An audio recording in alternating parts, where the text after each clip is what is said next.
আমি বিয়ে করতেছি। ছেলের মুরগির দোকান আছে, এখন আর সালামের টাকা দিয়ে মুরগি কিনতে হবে না।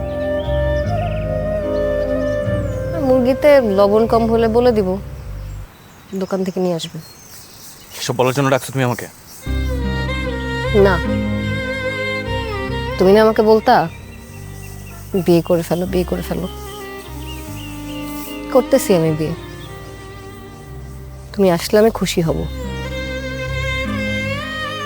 দাওয়াত দেওয়ার জন্য ডাকছো এখানে, তাই তো?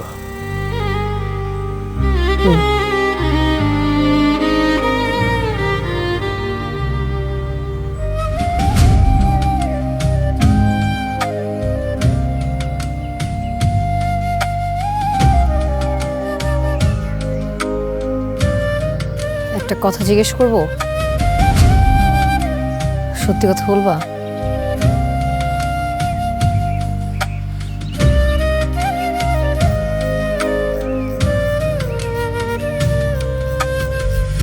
তুমি কি কখনো আমাকে ভালোবাসছো?